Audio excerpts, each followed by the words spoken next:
We're looking at a video on changing a starter on a 2015 Honda CRV. I do have the benefit of a lift. However, I have been under the car on jack stands before, and it should be doable from that position as well. We do have the right front tire assembly removed. Generally speaking, we should be able to fish the starter out over the top of the CV shaft. It's kind of buried on the back of the engine on these CRVs. You really got to look carefully to see it. On my light up there, and just catch a little bit of the starter above the cross CV shaft there, and there's the electrical wiring to the starter. They've buried it very well for you. There's your part number. The RM stands for remanufactured.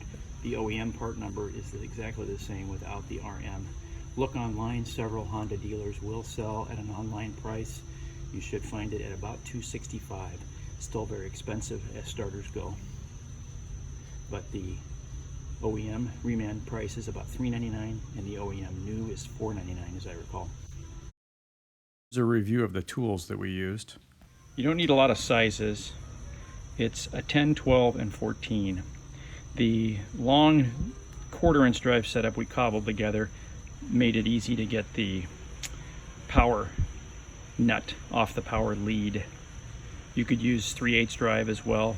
It doesn't matter. Just go easy on that lead. It's not designed to be torqued very tightly. Hand tight for sure. I think it says 7 pound-feet. Then the 3/8 and 1/2" drive, we just swap between the two as necessary to go through that hole in the wheel well to get at the main mounting bolts, which are size 14, the two of them.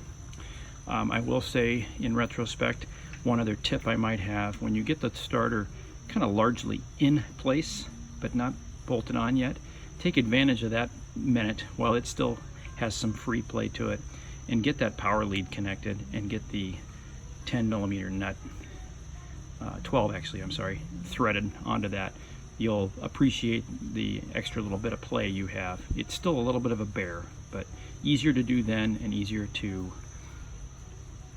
hassle with that rubber cover that you want to get up in place. If you've got the nut torqued and the rubber cover in place before you start fishing the main bolts through, that just saves you a little bit of work. Honda would have you remove the A exhaust pipe, which I just don't really want to get into.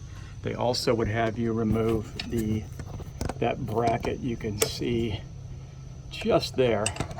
It's the lower intake manifold support. So we can get it to focus for us. That little bugger up there. Two nuts into the lower intake manifold, and then the lower end of it, and it should come out to give us a little more room.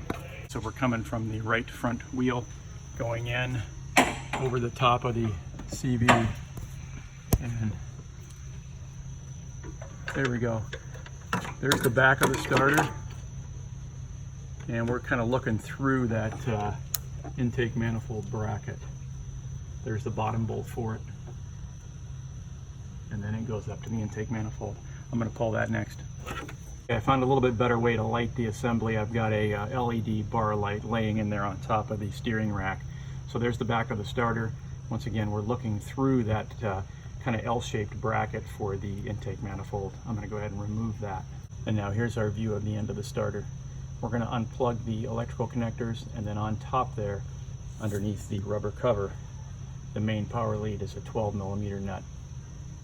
Trying to get you a shot of the main electrical connector underneath the boot to get that main power lead nut on the starter. I might have said 10mm before. It's a number 12, and we just went right up through the wheel well, and you can go straight on to that nut. It's a tight fit, but you can get to it. Okay, next you have the mounting bolts for the starter itself. On the top there, to the right of the power lead, is a long extended bolt that reaches behind the starter. It's a size 14. The other bolt is at the bottom. There's only two. They both are 14. I had access to an impact gun.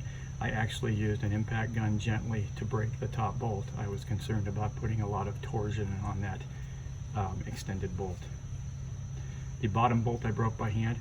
It came reasonably well with a 3/8 drive breaker. If you have access to to a nice long extension and an air gun, you can make easy work of removing those bolts. With those two bolts out, the starter came out readily. On older starters, sometimes you got to tap the housing to break the seal, but this is only a 2015 with just over 55,000 miles on it, so the starter kind of nearly fell out of there, so be ready to support it. Right now it's just sitting on top of the mid shaft front wheel drive shaft, and I'm going to try to fish it out of this here hole into the wheel well.